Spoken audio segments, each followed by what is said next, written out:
wɛrɛ ti o la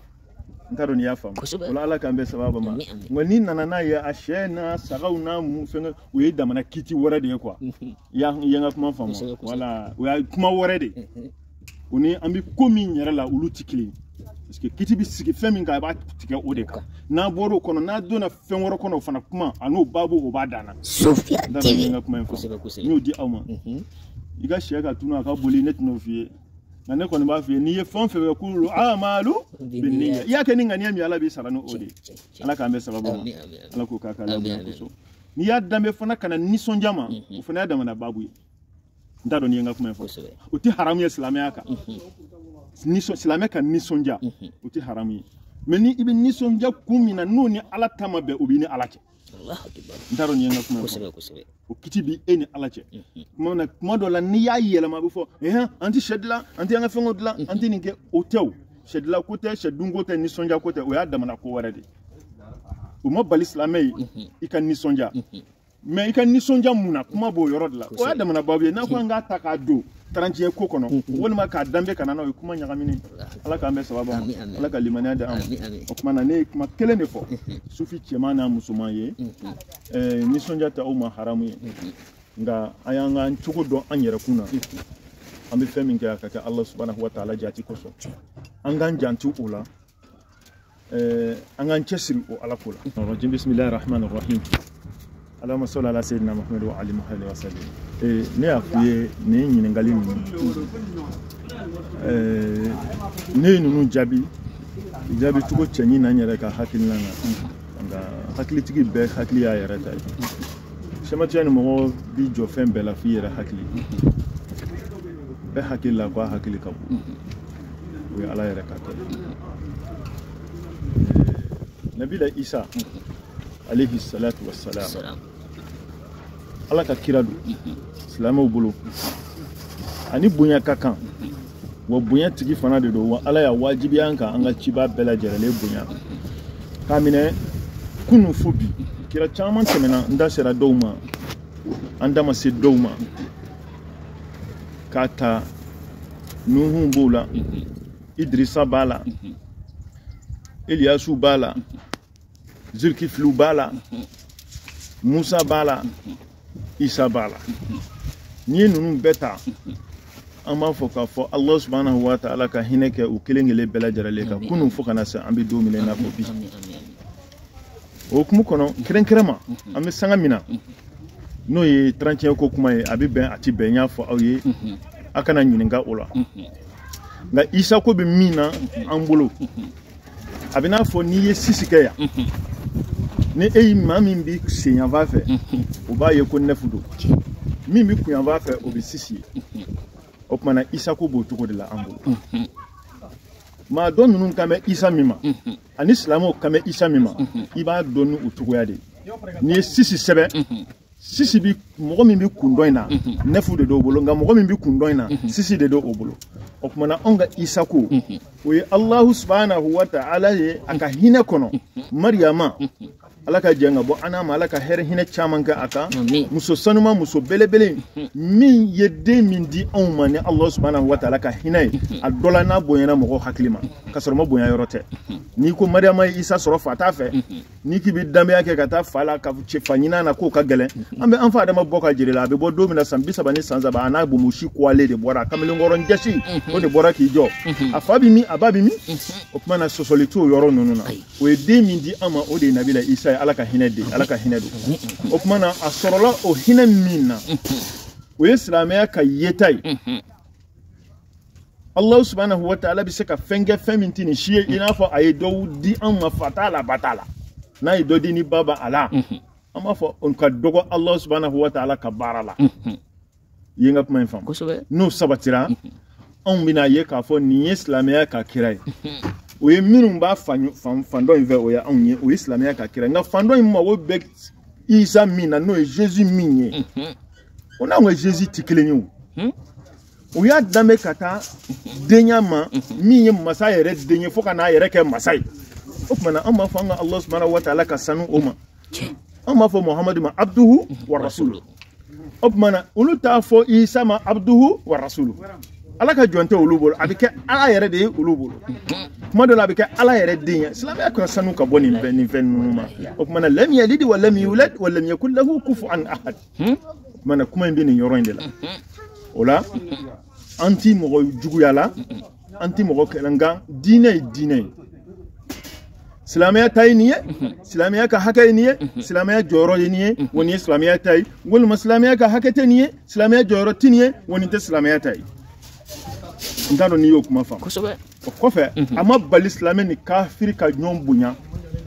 a ma bali a ko jɛ hakɛw de bɛ olu la a ma bɛn i ka tɔɲɔ a ka kafiriya kɔnɔ a ma bɛn i ka bɛn a ka kafiriya kɔnɔ a mana kɛ lahala fɛn o fɛn na baara in bɛ kɛ ni adamadenya ni hakili ye bonya ni dasigi dɔw bɛ yen nka diinɛ kɔnɔna na fɛn dɔ ye silamɛya ye wa fɛn dɔw tɛ a ye daja t'o la jagɛlɛya t'o la cɛsiri wɛrɛ ti o la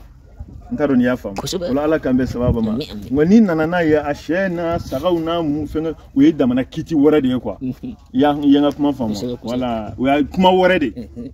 o ni an bɛ ko min yɛrɛ la olu tɛ kelen parce que kiti bɛ sigi fɛn min kan a b'a tigɛ o de kan n'a bɔra o kɔnɔ n'a donna fɛn wɛrɛ kɔnɔ o fana kuma a n'o baabu o b'a dan na n t'a dɔn n'i ye n ka kuma in faamu n y'o di aw ma i ka sɛ ka tunun a ka boli ne tɛn'o f'i ye nka ne kɔni b'a f'i ye n'i ye fɛn o fɛn kɛ k'olu amalu binniya i y'a kɛ ni ŋaniya min ala b'i sara n'o de ye ala k'an bɛ sababu ma ala k'o k'a ka lafiya kosɔn n'i y'a danbe fana ka na nisɔndiya ma o fana y'a damana baabu ye n t'a dɔn n'i ye n ka kuma in fɔ o tɛ haramu ye silamɛya kan silamɛ ka nisɔndiya o tɛ haramu ye mɛ ni i bɛ nisɔndiya kun min na n'o ni ala ta ma bɛn o b'i ni ala cɛ n t'a dɔn n'i ye n ka kuma in fɔ o kiti b'i e ni ala cɛ kuma dɔ la n'i y'a yɛlɛma a bɛ fɔ an tɛ sɛ dilan an tɛ an ka fɛnw dilan an tɛ nin kɛ o tɛ o sɛ dilan ko tɛ sɛ dunko tɛ nisɔndiya ko tɛ o y'a damana ko wɛrɛ de o ma bali silamɛ ye i ka nisɔndiya mɛ i ka nisɔndiya mun na kuma b'o yɔrɔ de la o y'a damana baabu ye n'a ko an k'a ta k'a don tarantiɲɛ ko kɔnɔ walima k'a danbe ka na n'o ye kuma ɲagaminen ala k'an bɛ sababa ma ala ka limaniya di an ma o tuma na ne ye kuma kelen de fɔ sufi cɛman n'a musoman ye nisɔndiya tɛ aw ma haramu ye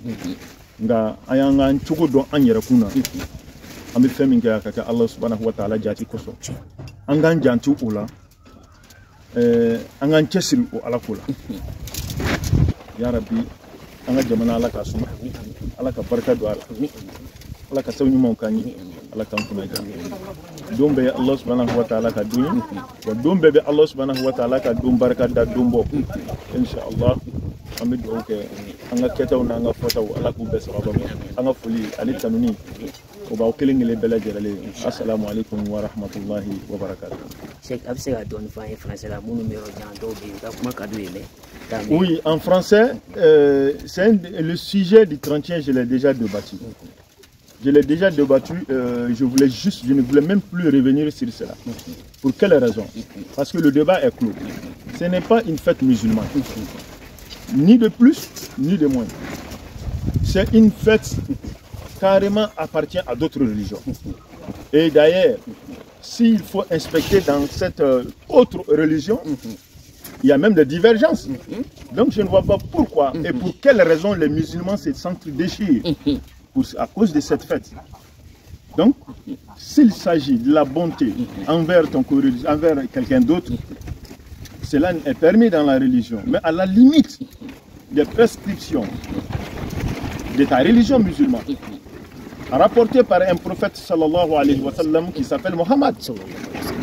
Donc l'islam reconnaît tous les prophètes. En ce sens, la question revient toujours sur le cas d'Issa. La vision de l'islam sur Issa, alayhi salam, et la vision d'autres religions sur Issa, autrement appelé Jésus. C'est comme celui qui a écrit 9 ou bien 6,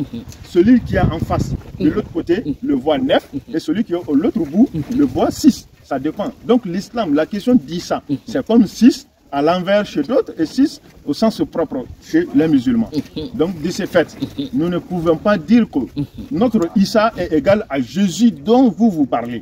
Donc Issa auquel nous faisons allusion, alayhi salam, il est fils de Mariama. Mariama, c'est une sainte mère. Mariama, par la naissance miraculeuse, nous a donné naissance à cet enfant miraculeux qui appartient à Dieu. Et cela n'est pas une exception. Il faut voir, il faut penser à Adam. Adam est né sans père ni de mère. Il est né, il avait l'âge déjà de la maturité, avec ses barbes. Donc quand vous voyez Adam qui n'a ni père ni mère, en voyant Issa, qui n'a pas de mère, qui n'a pas de père, mais qui a de mère, nous rendons compte immédiatement que cela n'est rien dans la royauté divine. Dieu est capable de tout. Il peut faire tout. À sa manière voulue, comme il veut, là où il veut, à qui il veut. Donc c'est ça notre Dieu, Allah. Donc quand il nous donne cet enfant est miraculeux et qui est de surcroît un prophète, nous avons droit au respect. Mais d'autres religions qui le considèrent comme l'enfant, un progéniture de Dieu, qu'Allah me préserve de cette pensée et de cette imagination, comme son fils. Dieu n'a pas enfanté, il n'a pas été enfanté, il n'est égal à aucune des choses, excepté lui-même. Il n'a pas tété, il n'a pas fait d'enfance, il n'a pas été circoncis. Donc voilà, Dieu est exempté de tout cela, parce que Dieu est exalté. Donc si nous comprenons cela, et souvent, dire que nous avons les mêmes... Non, on n'a pas les mêmes points de repère. Et les points de repère diffèrent nos points de vision. Si la prophétie d'Issa, alayhi salatu wa salam, Issa auquel nous croyons et que nous le soutenons, c'est un prophète de Dieu qui a une naissance miraculeuse, qui a été au service de Dieu et qui a soutenu les inscriptions de Dieu. Mais de l'autre côté, en lui considérant comme Dieu et que moi j'ai été aidé sur cette pratique qui fait même pas l'unanimité, même dans votre religion, et c'est pas à moi de vendre ma religion pour aller soutenir cela. Donc moi je trouve ça cela. Maintenant, pour enchérir, certains pensent qu'il faut faire des poulets, manger. Donc ça c'est un autre sujet et qui fera le sujet d'un autre débat qui n'a rien à voir avec 31. Fêter 31 ou bien Noël, cela ne relève pas des fêtes de musulmans.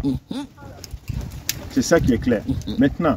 les poulets, manger, macaroni, c'est la joie, fête du merveille, ça c'est un autre sujet à débattre. Nous on ne dit pas que ton plat c'est verse, on ne dit pas que tu ne dois pas manger de poulet. Tout musulman a droit à la joie, tout musulman a droit à l'épanouissement, à la limite de ta religion. Donc cela dépend de ce que la cause, tout ce que l'homme fait, la cause et l'intention, c'est ça qui sera jugé. Si l'intention est conforme aux prescriptions divines, tu es sauvé. Dans le cas ici contraire aux prescriptions divines, c'est toi qui seras jugé par Dieu. Maintenant, à l'instant où nous sommes, nous devons quand même être, si nous sommes des musulmans, que nous respectons ce que l'islam nous demande. Merci à vous. Je salue tous ceux qui nous écoutent à travers cet écran. Et vraiment, je ne suis pas parfait. Celui qui n'a pas de même avis que moi n'a pas fortement tort. Donc, nous sommes tous des compléments et des complémentaires. Un exercice d'idées, un exercice d'intellectuel,